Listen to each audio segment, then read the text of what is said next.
Hello, I'm Marcel and welcome to our video. Thank you so much for joining in. I've got my lovely assistant and model today, which is Aushra. You may be familiar with her.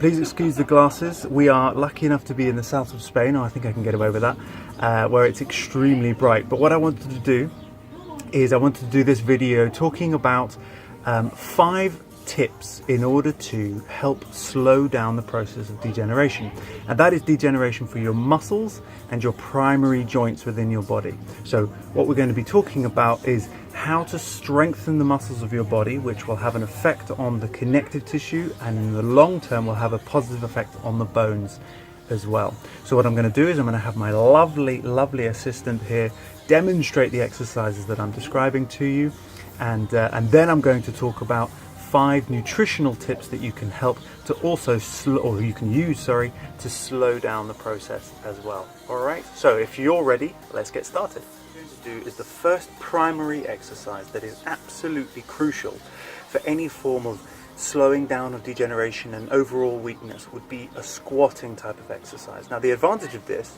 is that almost anyone can do a squat regardless of age and regardless of strength, because you can very much control the movement, the range, and most importantly your balance.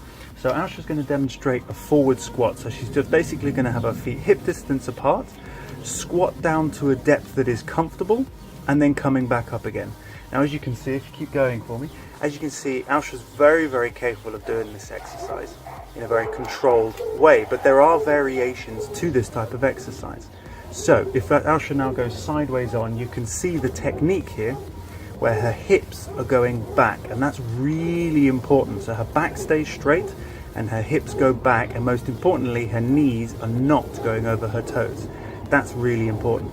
Now this level of depth is not absolutely essential, but if you want to try and you're not too sure how far you can go, then put a chair either side of you. So if I demonstrate, if I were to hold Aushra's hand and you continue to squat, if I act as a chair, I'm providing support for Aushra during the exercise. That's it. And if you do a half squat for me, please. So just halfway and then back up again. That's perfect. And so that's a way to start the exercise, and then you build up from there. All right? Okay. Exercise number 2, and this is more of an upper body exercise, but again it's one that uses a lot of muscle and can be progressively built up as well. So this is going to be a press up. Now press ups very often are considered to be very difficult, especially by women, but they don't have to be, because you can start off with partial body weight and you can build it up to full body weight. Okay, so Aushra's now going to demonstrate a half body press up. So what she's going to do is she's going to have her arms shoulder width apart and also about shoulder height. Most importantly, her knees are down on the ground here, where she is leveraging her body on her knees. So instead of having her full body weight, she's able to do the press ups using half her body as well. So it's much easier. Ideally try and keep the hips down and bending at the elbows, allowing them to come out to the side. Now to demonstrate, if Aushra can you do a full body press up? So this is a progression, so what you would want to do is start with maybe 1 to 5 half body press ups. If you can do up to 10 half body exercises, you can then graduate to doing full body exercises. And you can see here that Aushra is really good at full body, but they're not necessarily the easiest. How are they? Not bad. Not bad. Brilliant job, well done. So that is a press up for the upper body, the chest, the back of the arms, and so on. But remember, it's all about starting off nice and easy. And if a half body exercise is too difficult, there's even an easier method that you can do, which is to start off by leaning against the wall and you push against it. Exactly. And you just start with your feet slightly further away from the wall and you bend your arms leaning forward towards it. Exactly. Okay, great.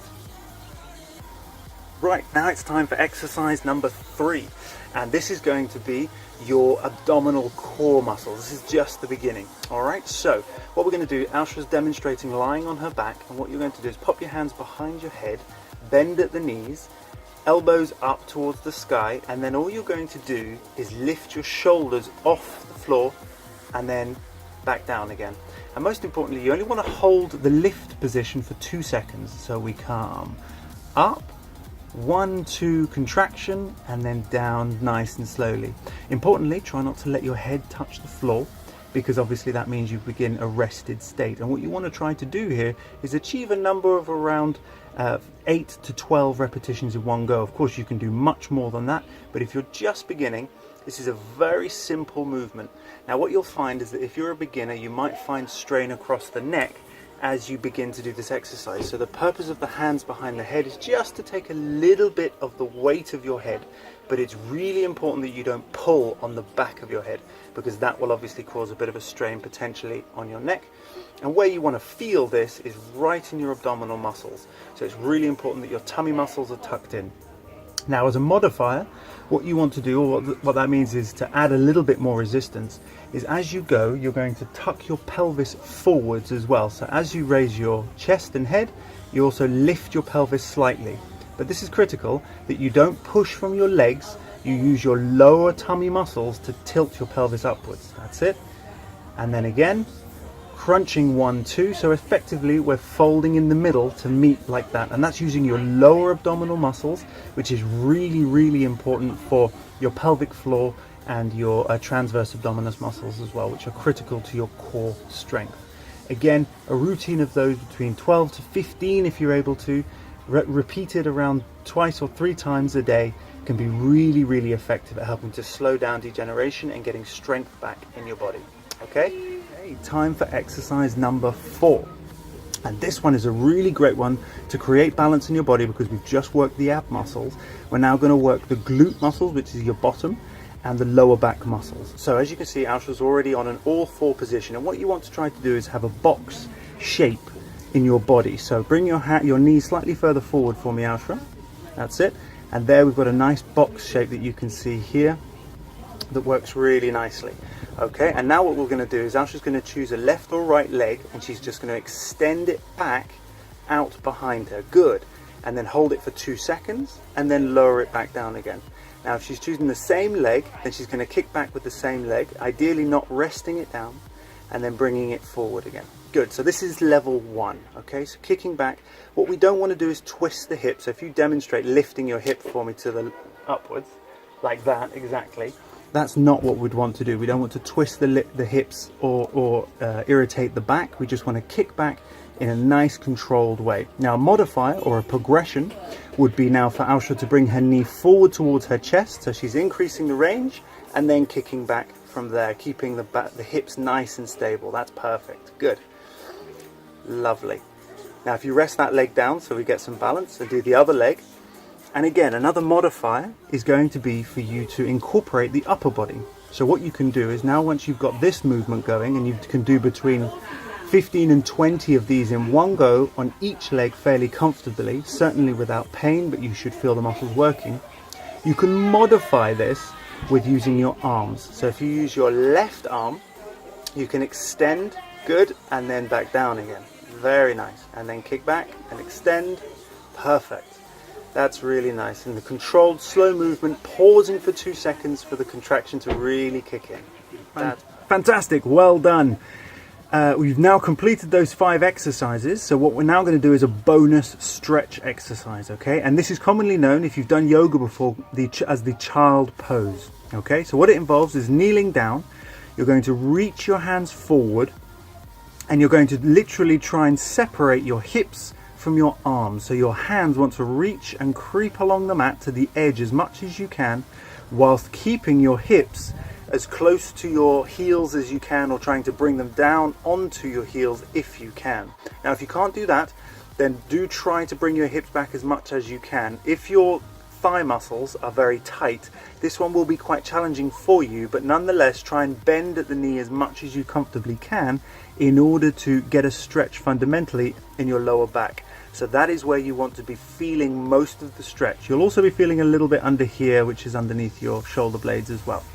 Now as a modifier, a really good way of doing this is to bring your knees apart and repeat the action. So your knees are separated, you're going to open out in the hips, and what this is going to do is it's going to help to open out your hips, your lower back, and your sacroiliac joint as well, which is really important, particularly important for women, but obviously equally important for men as well. So this is an excellent exercise to do to really ease off the lower back, particularly post-exercise.